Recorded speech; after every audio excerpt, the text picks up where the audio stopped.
Hello and welcome to another week of the First Issue Club. We are your weekly comic book podcast that guides you through the very muddy and very murky landscape of the comic book industry. This week we're talking about Assassin and Son #1 and Loggerhead #1. Two offerings from Scout Comics. You got it right. It's Scout Week. This is our podcast version of Shark Week. And it's all Scout all the time, 24/7 in your face, filling up your Wednesday with first issues, baby. And just like Shark Week, we come once a year and are vastly overrated. Oh, God. That was Greg. He's a co-host of this podcast. We also have another co-host on the line here. Caitlin, say hello. Hello, everybody. It's good to talk to you both. Before we get into these two Scout comics, let's hit the week in review for comic book news. Anything catch your comic book radar? It did for me. It was just announced by Marvel, their new December event, because it wouldn't be Marvel without an event every season. It's called The King in Black. Any guesses to what it's referring to, anyone? It's got to be a symbiote suit. Oh, you're on the right track. Keep going. Or it could be Silver Surfer Black. Oh, you're still on the right track. Keep going. Oh, there's more. Does Thor now wears black and he is a king? Oh, I think you've nailed it. Let me just let it. The trifecta? Let me just explain here. This is These three kings. of gooey black goop. This is Donny Cates and Ryan Stegman's, I guess, ending point to their giant Null storyline they've been writing for a couple years now. We got Venom in that. We have Null. We have Silver Surfer Black. I think Thor's going to be involved. It's called The King in Black. It's out in December 2020.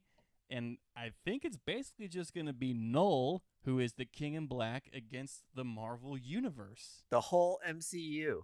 The whole kit and caboodle, as they say. He seems like, the way they've been building him up, he seems like the sort of character that demands the attention of the Avengers and everybody else. Do you think this will be like a one and done? They kill Null and he never comes back again? Or do you think he'll be like a repeat villain for years to come? I bet he comes back. He seems pretty cool. I feel like they've kind of intertwined him with so many Marvel things now. Mm-hmm. And he's also, if you read Silver Surfer Black, he's also like been an entity that's transcended time and space a little bit. Right. So he might be one of those like lock him away in another realm sort of guys that like can't be killed. He's basically one of the newer cosmic villains. Yeah. He's primarily in space and he's just fucking around with other dimensions and other realities. So I agree. I think he's probably going to be a returning problem for our heroes in the MCU in the 616. That Venom book appearance has been spiking again. I can't remember what it was, this most recent Venom run. It's like number 3 or number 6. Yeah, I think you're right. Some multiple of 3. This is another good week to sell it. Yeah. In the wind up to this event coming in December.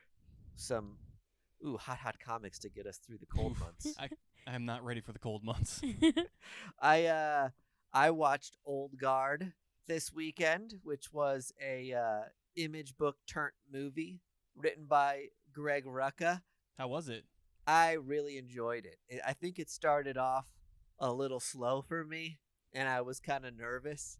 But about 20 minutes in, I'm like, oh, I'm here for this. Like, it was, they had rewritten enough of it to like make it really work as an action movie, but stay true to like the few things that made the story really interesting and engaging. So I loved it. I think it was one of the better comic book adaptions I've seen in a minute.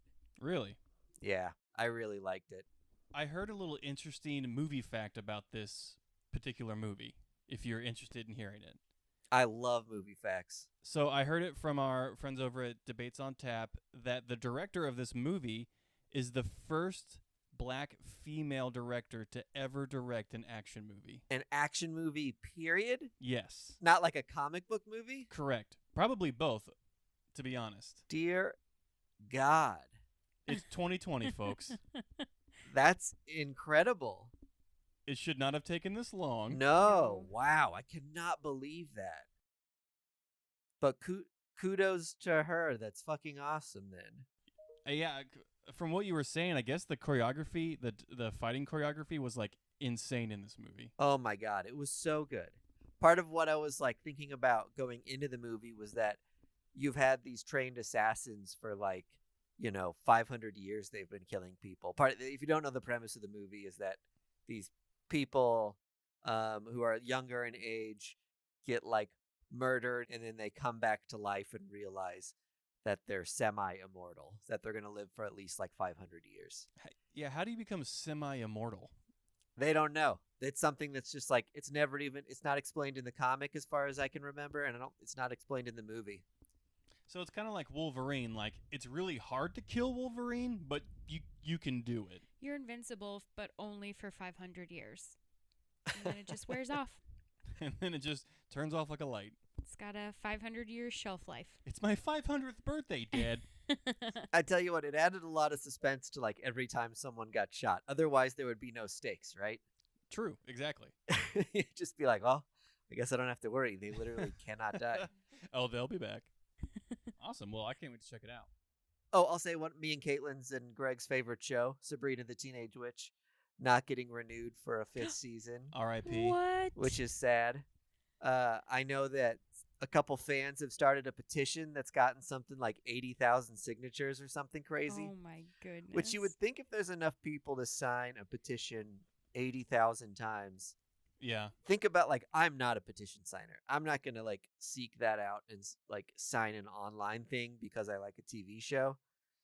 And I'm assuming there's way more people like me than there are like mega fan petition signers. Yeah. So there's got to be a shit ton of people who watch the show. Maybe it's just its time was up and the creators wanted to stop it too. But I know that I just read that it wasn't getting renewed. Aren't they currently working on season 4 right now? Yeah, they're doing season 4 now. And apparently, I Okay. read somewhere that there's a rumor that what would have been season 5 gets done as a comic book.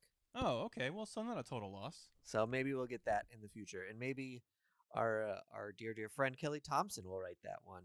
Who knows? Friend of the show, we can finally say. Fingies crossed. I said dear friend like we know her. We do not. I text her all the time. We interviewed her. We She interviewed never her once. responds, She was but very cool to us. She never responds. She always leaves me on red. I just like to know that she's there. You doing okay, Kelly? Well, I think we had one fun bit of news before we get into the sour bit. Mike, I don't know if you read this or not, but Gary Larson, the creator of Far Side, is back with new comics. What? No way. It's been 25 years. That's crazy. 25 lonely years, and he is putting out They're some- digital. So yeah, they're digital. He's working on tablets now. He's doing digital art, and so they're back. They're brand new comics that are on his website. It's just like single panel, like one thing. Yes. Classic Larson. Yeah, classic Gary, just one panel jokers. Oh, that's amazing. I hope They're- they're not racist or anything. No, thank God. Gary Larson, unlike Scott Adams, the creator of Dilbert, is not a flaming racist. Have you Like- seen, speaking of like weird syndicated comics, did you see that there's this new wave of like conspiracy on the internet right now that there's a comic strip of John from Garfield drinking a cup of dog semen? What? Of That- course you would know about this, Gregory. That the actual creator of Garfield drew. No. The character, John Arbuckle, Garfield's owner / master Hang on. / lover. Is this fanfic? Is that what you're saying? No. I wish I had the clip to give you, but it's I don't know if I want to see it. so like the bit is like John Arbuckle is visiting Garfield at the vet, and one of the bits that they do is John always hits on Liz, the veterinarian. Yeah. And so, Oh, this we all know this. Of course. Yeah, this is. it's just common knowledge. John hits on Liz, and Kathy loves chocolate. Two things that we know for sure in the comic world. The Sunday Funnies. Ack. But so in the bit, he tries to drink hot coffee to impress Liz. Because all women are impressed by that. That's how I got you. I drink a drank gallon some of hot- hot coffee. Oh, he likes it black. Wow. Chugged it. Just chugged it.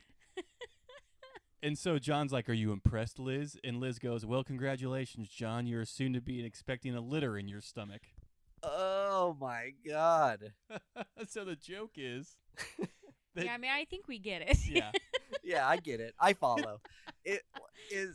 Was this never published? Is that what you're saying? No, it was published. It was actually good. published. Okay. It was like in the 90s, so it kind of flew under the radar because the internet wasn't really hopping back then. Right. Oh my But goodness. two theories are emerging from this scenario. One, John confirmed drank dog semen. Uh-huh. Two, Liz jerked off a dog into a coffee cup. Or 3, she was messing with him. I like to believe in fantasies, and I like to think That's a fantasy? that John Arbuckle now has a tummy full of dog babies. Okay. We So- all like to believe what we like to believe, I guess. Mike, is that enough happy before we get into the sad? I think it actually fits right in. It segues nicely. Yeah. We were originally looking at Scout Week as a trifecta of comics, and Everglade Angels was a book that came out this week. Was maybe one of the more high-profile books. It's written by Blake Northcott, who is a female writer. She's done a handful of sci-fi novels and a couple other comic books in the past. Caitlin and I read Executive Assistant Iris. Oh, yes. Of Yes. a secretary / ancient warrior, which was just a mind-boggling collabo. So we had fun with that one.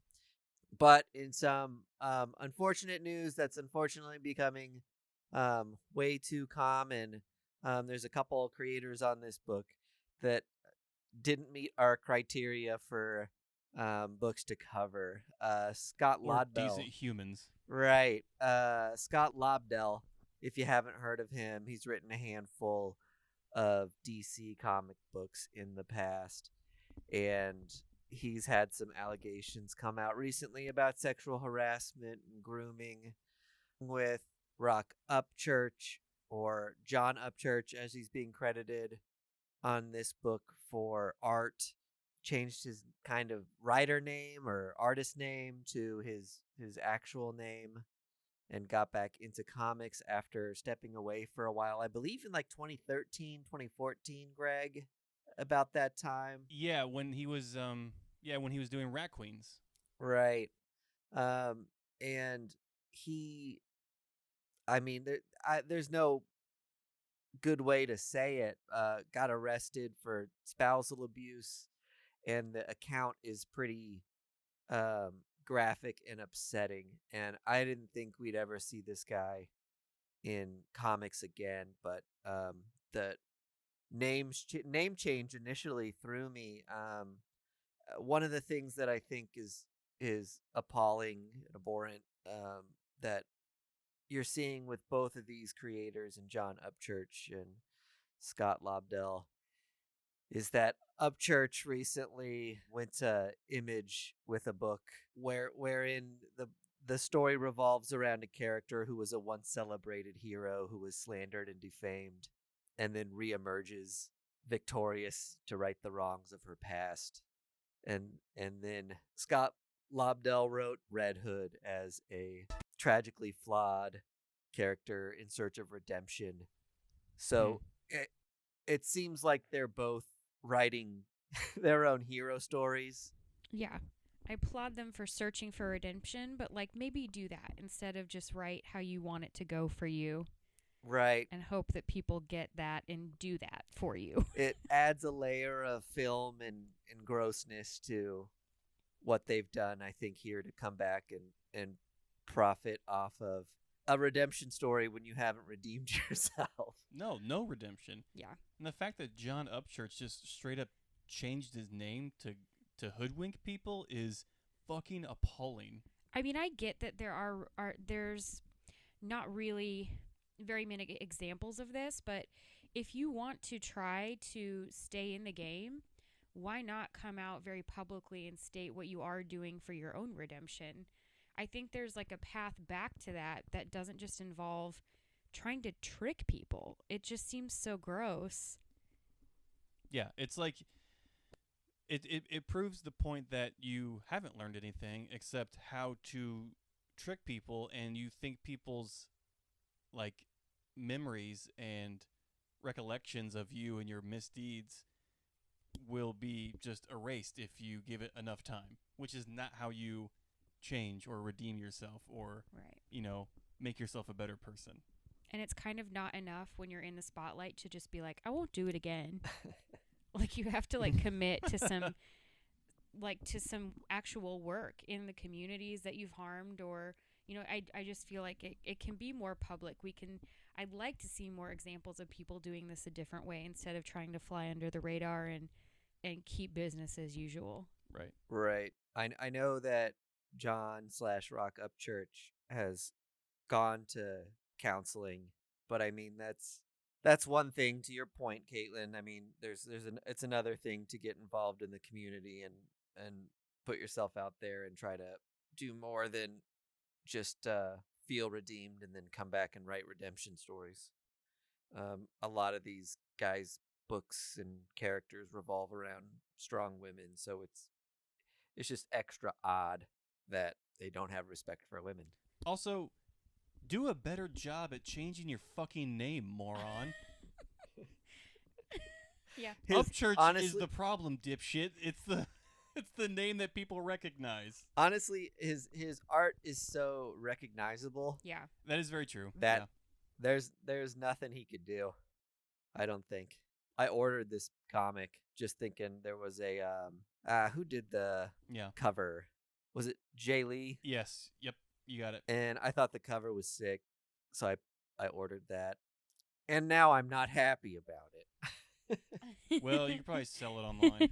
But it is what it is. I think the best thing we can say about this book is that we recommend you go read Executive Assistant Iris. Yeah, I think it was just undercut by the negative things going on for yeah, it. and I don't know what to say to or about Blake Northcott in this situation. I mean, I don't know much about her as a person. I think it's shitty to have to go through this process of trying to get an original story published and then have your collaborators be involved with something that's, gonna dissuade people from picking up your book and supporting you as an artist. So I know this was kickstarted, and Yeah. I don't know how long ago. Or to even say like how it came together, if maybe she was put with the team or if it was more of a handpicked situation. I don't know enough to really make a call on that, but I do know I've enjoyed other books of hers. I know the Rock Upchurch stuff was has been around for a long time. The Scott Lobdell stuff is more recently surfaced. Yeah. And I think that's going to become a more popular thing, the Rob Livedale thing. People are just starting to come around to the idea and concept of what grooming actually is. It's a hard concept to explain to people without really making them scratch their heads, but it is a very sneaky tactic that mostly men use to corrupt and influence young women into eventually becoming toys for the men when they become of age, essentially. Right. I'm reading some tweets about Lobdell that are just like so disgusting. Oh no. Did he drink a coffee cup full of dog semen? Is he John Arbuckle? You know what? I think it sounds like we would all prefer that he had done that rather Scott than what he Lobdell, actually if you see did a coffee do. cup full of dog semen, chug a lug, buddy. Arbuckle yourself. Arbuckle. Hashtag Arbuckle yourself. Slurp some Odie. We'll think of more names for that after the break. Now let's get this podcast started.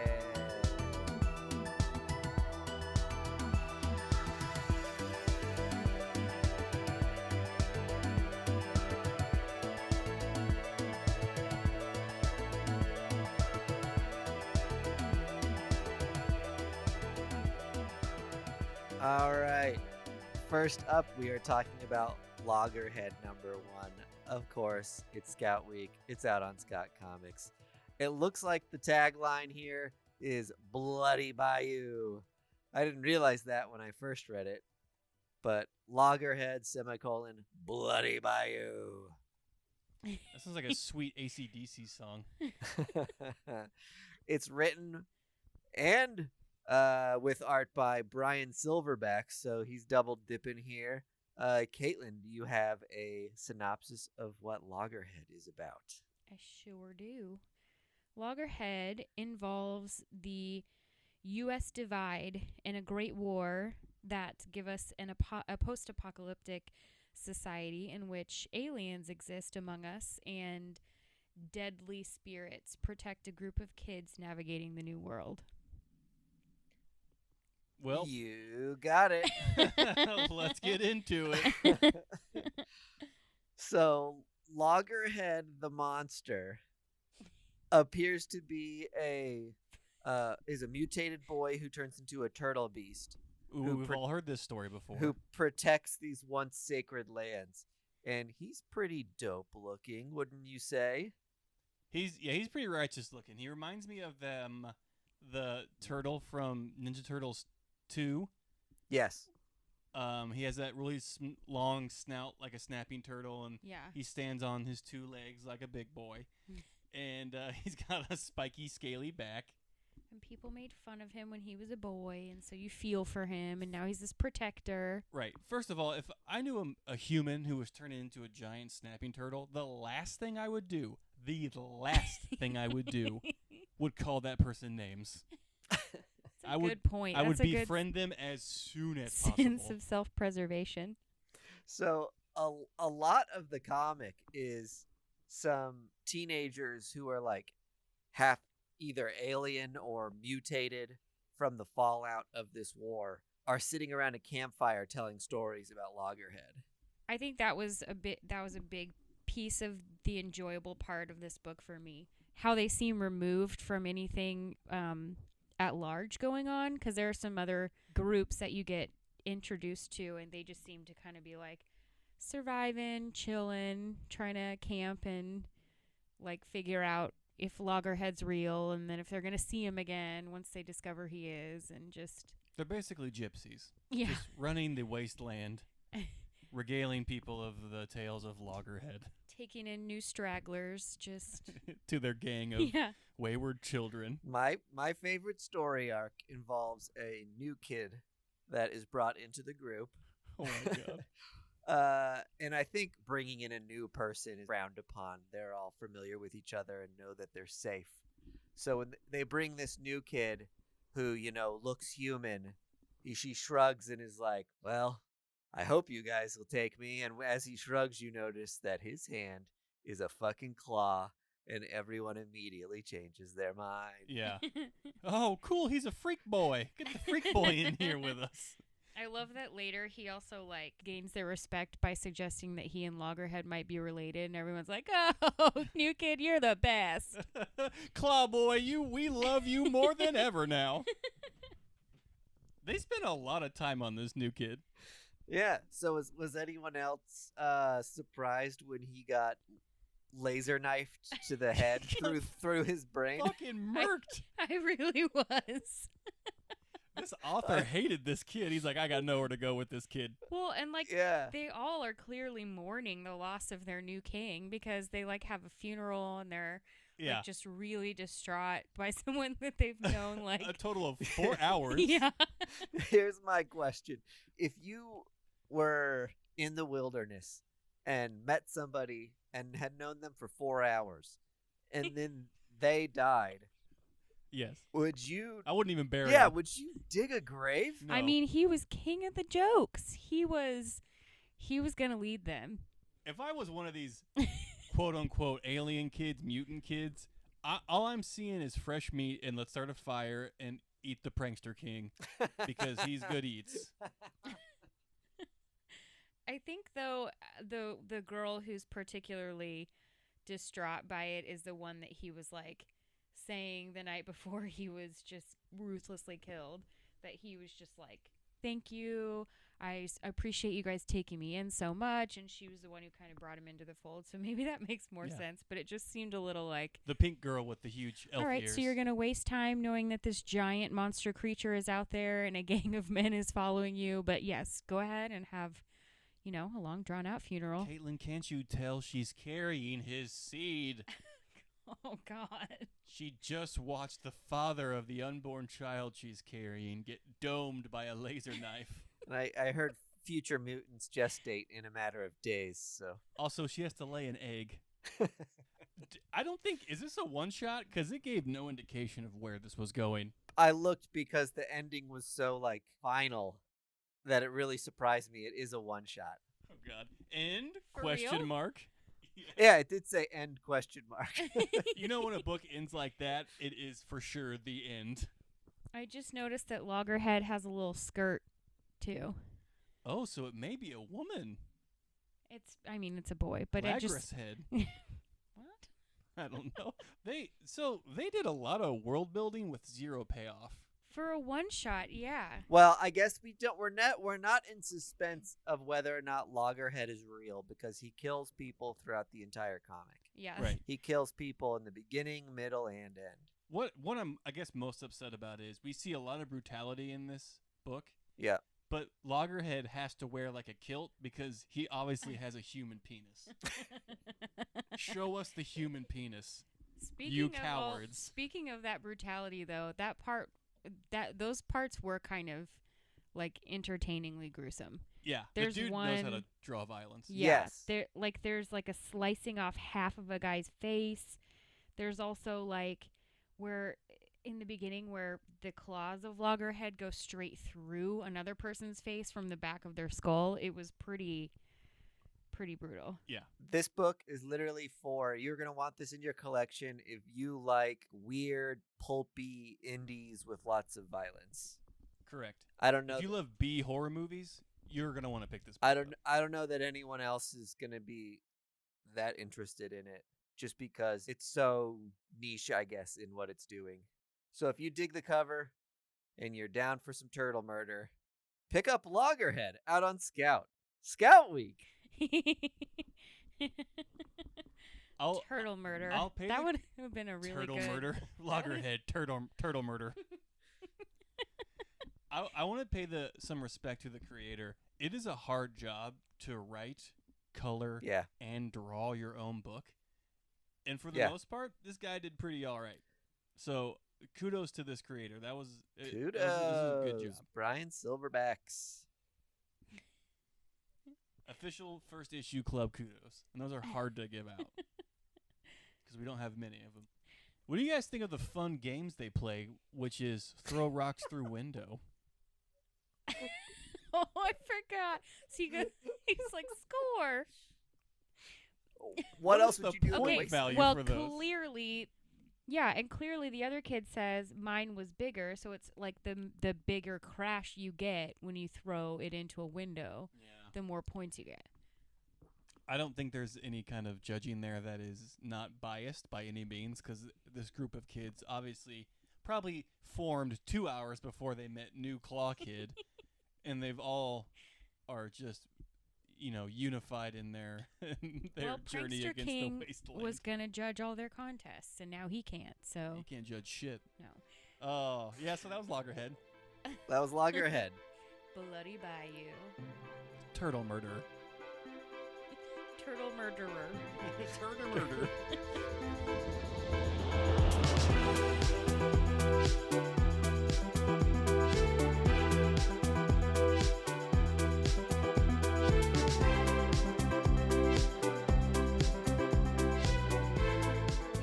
Next up on the podcast, we are talking about Assassin and Son #1 out on, you know who it's out on, Scout Comics Scout Week.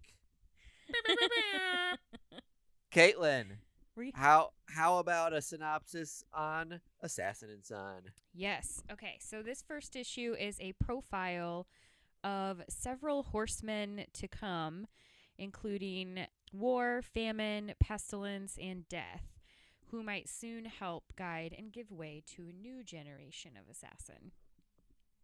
The end. Well put. We meet each of these horsemen who are essentially a gang of assassins.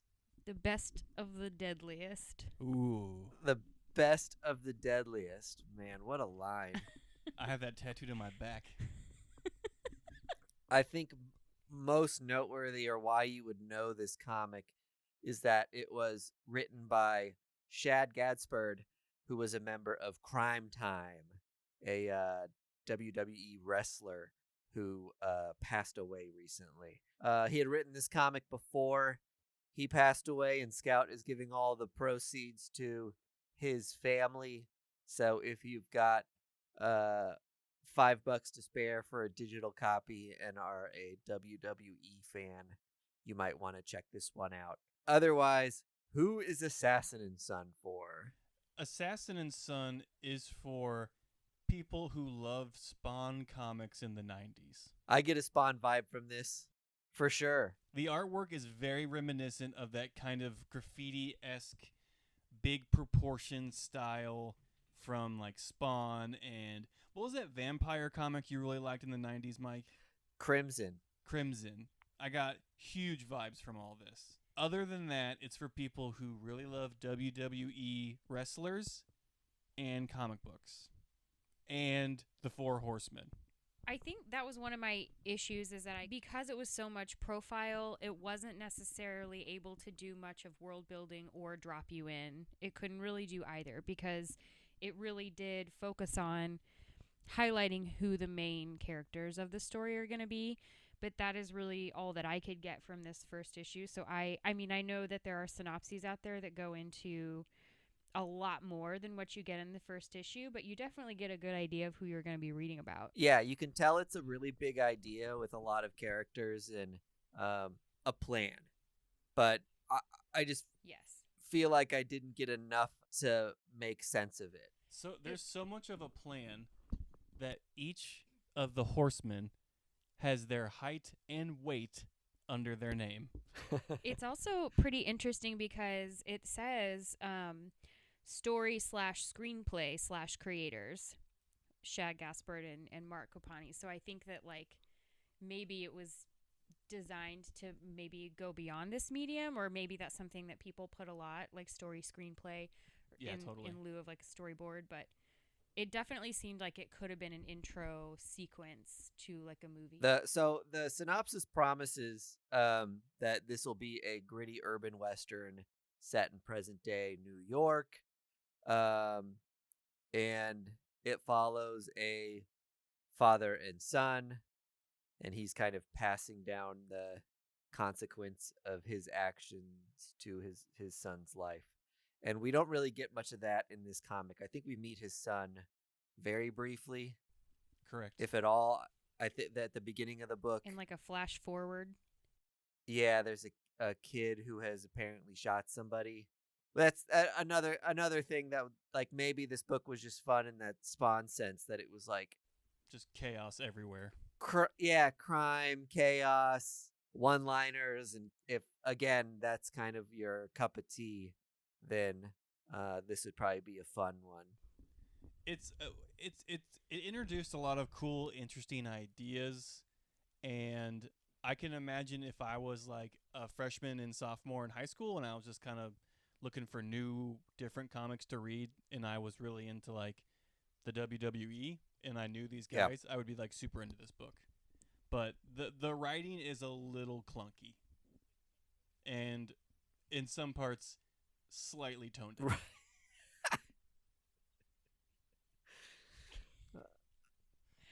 There's I think you're thinking of one particular instance. There's so some it's not wordage the entire. in here. It's not the entire book. It doesn't read like it's incomprehensible. But there's one particular point that was a little problematic. Some words just catch you, don't they?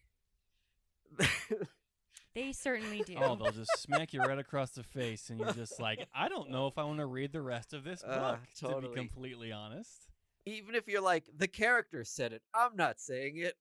It's like still. Right. Who do you think wrote the words for the character, dumbass? My mental gymnastics, I was going, it said 12 years earlier. So this is like, in an earlier time, like it's still not really okay. I mean, we can get those words out of our. There are a literal hundreds of words they could have inserted into that sentence, and they just chose the worst option. Can you guys think of better jobs to pass on? What career would you like to see a comic book for where a job is passed on to a son? Oh, I got one right now. Okay. So the father is a garbage man,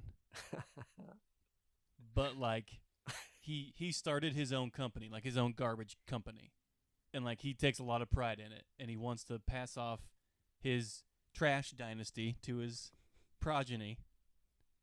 Trash Dynasty. You've already named it. Yeah, that's a great name, Trash Dynasty.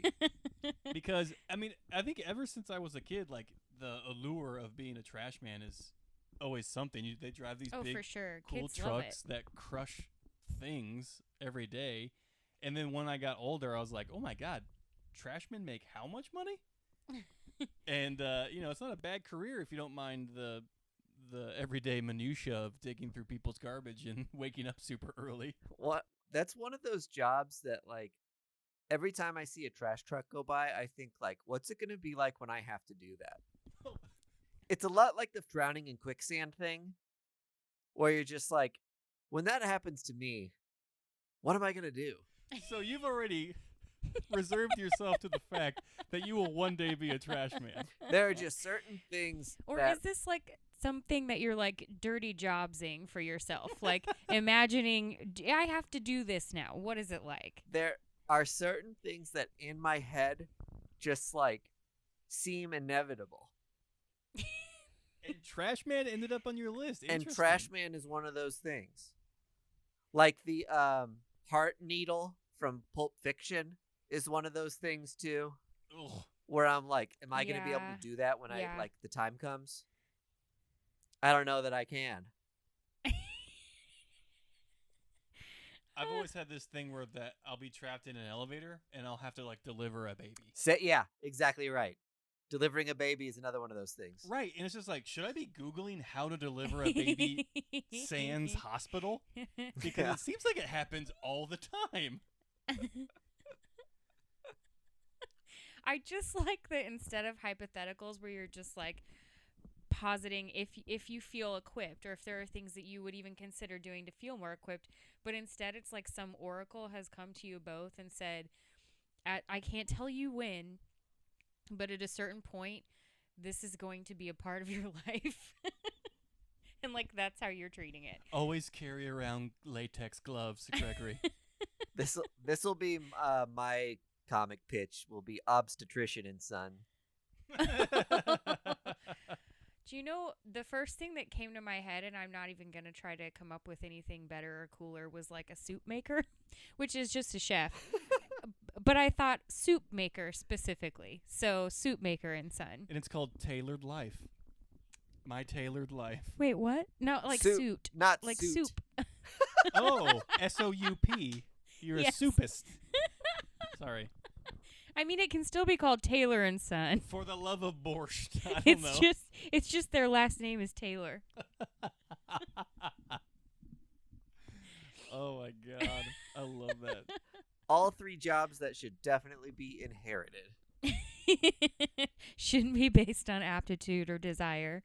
Did you guys ever Exactly right. think from your long histories of watching TV as kids and adolescents that you would one day come across a bomb that you would have to defuse? Oh, for sure. Yeah. And I still don't know which wires to cut. They change every time. Yeah. Okay, so I actually have... I've been watching the newest season that was up on Netflix of Riverdale. Betty tries to do this as if she has any clue. I got through that episode. Oh my, why? Why is this a thing? We're still giving kids the idea that you could be able, I mean, you could reasonably figure it out. You just YouTube it. Yeah. Quick Reddit search. How to defuse bomb. I don't know. Are you an investigative reporter for your high school newspaper? You could probably figure it out then. Here's probably a good clue. Cut them all. Just isn't that how it's supposed to be? Like, I don't think if you cut one, the whole thing fucking blows up. In the movies, there's always one that's like a trip switch that like actually sets it off. I think that's it Hollywood speeds it up until it propaganda. gets to 2 seconds. And then there's that one wire that just ends it at 1 second. Even if there's 30 seconds. It's Ah, man, Riverdale. What have you been watching, Mike, on Netflix? No, by the way, that was Assassins and Sons. We've moved on. Yeah. So this segment is what you've been watching. I started that Warrior Nun. Is that what it's called? Oh, The- yeah. The first season's been fun so far. I'm like maybe halfway through it, and it's definitely just brain candy watching. Hell yeah. I watched a movie. I don't know if I've asked you guys about this one, but this would be my obscure Netflix movie to watch. I want to say it's called The Witch, and it's not VV Witch. It's Okay, because I was gonna say we won't watch VV Witch. this is You can, but I will cower. this is a foreign movie called The Witch Part 1: The Subversion. And Why don't I give you like at least like some of the first part of it? yeah, hit us. There is a small school in this like tiny town in Japan, and the high school girls there go to like one of those American Idol style competition shows that's like, what's your talent? And this girl sings, and they're like, if there's anything else you can do or any other talents. Yeah. And she does this thing that's like off screen that's apparently like incredible, right? And She brings in a cauldron. as she moves on through the competition, like You're her, right. you know, her parents are mad at her, and they're like, why did you do that? Like, we don't want people to know you can do it. And you just don't know what the thing is. And then people start seeking her out because they see her do this on TV. Does the trick involve ping pong balls? Stop. Jeez. No. Yikes. And I'll just say that you will be happy with where the movie goes. We will be, Yes. or Greg will be specifically after that no, comment. not Greg. No, you'll be if you're looking for whatever. I'm not even going to repeat what you said. You're not going to be satisfied. But it turns into kind of like a fun action movie. Okay. Awesome. Sweet. Yeah, I'm into that. It's really cool. It's really cool. The Witch Part 1: The Subversion. And that's on Netflix. It's on Netflix. Yeah. We just finished watching the first season of Dave. Do you know what that is? I don't think I do. Are you familiar with the rapper Little Dicky? Oh, yes. You know what? I watched that show. How did I not know? And I thought it was pretty good. yeah, it was. So I listened to his music first and then watched the show, and I was expecting something completely different than what the show was. Yeah. Completely. Whoa, everybody! I wonder how real, like, his whole stage name and presence and shtick being spun out of the idea that he's got a weird penis. Like, how much of that is like based in reality? He goes so detailed with it, though, that I kind of would be shocked if it wasn't a little bit a part of Right. his real story. Totally. It seems like it is. To base so much of your onstage persona around something that is just a thing that you made up that may or may not be a real condition. Right. I love the story arc with the guy who's is he bipolar? Yes. Oh, Gata? Yeah, that Yeah. episode wrecked me. That's one of the That best episode was ones. great. It was so good. And I mean, you really like there's not a lot of things I feel like that do a good job of like showing what mental illness is like. And given I don't know how accurate or inaccurate it was, but it was good enough that it made you like really feel for this guy and for people with that disorder. For sure. And I really liked that it didn't just focus on the mania, but also focused on like how it feels to be over medicated or just not to have the right kind of treatment and deal with that in addition to having this problem. So Yeah, that's gotta suck to be like your meds are what keep you balanced, but like you don't feel like yourself when Yes. you're on them. yeah, Like what an awful in between world to live in. But right. Like a Band-Aid that's not even very good. yeah, it's better than the alternative of having, manic and depressive episodes. But Right. Do you guys want a little Dave trivia? Sure. sure. So the actor who played Gaeta had never acted before in his life. What really? That's crazy. He's so good. He was to top so it good. off, that's Little Dicky's actual hype man in real life. Well, I know that's how they list him in the credits is just Gaeta. So I was like, that's got to be, yeah, a real. that they've known each other since 2013 when they started like performing together. That's nuts. So, and I read an article about him explaining all this, and I can't remember if the bipolar thing is actually true for Gaeta or something, but man, his performance during that episode, you would not have thought this was his first acting performance. No, he was great. It was incredible. I was also I have been watching Dirk Gently's Holistic Detective Agency, and that has been fantastic. I'm not through all of that's available on Hulu yet, but and I don't think I read any of the comics. No, there were some comics, and then you told me it was yeah, it had been adapted because it was a series by Douglas Adams.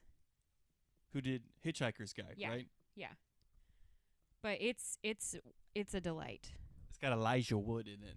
Yeah, it's got a lot of like really great actors that, and of course in like true Douglas Adams style, there's like 15 different points of entry into a story, and like they all got their own things going on and are going to eventually converge. But it's really good. Yeah, It's wonderful. that's been on my to watch list for a long time. I need to get to it. I think you'll enjoy it. It's really fun. Yeah. So was that Scout Week? Was that our Scout episode? That was Scout Week. Hope you scouted during Scout Week. If you're scouting tonight, then I hope you scout well.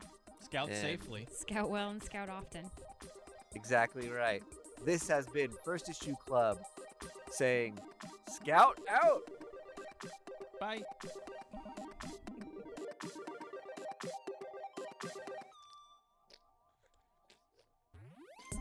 This has been another episode of First Issue Club. We are a proud member of the Fountain City Frequency family of podcasts. Our music is provided by Primary Color Music. We are recorded in KCUR Studios. You can find us, rate us, friend, and follow us on YouTube, Twitter, Facebook, Instagram, email, and your favorite listening platforms at First Issue Club, FIRST.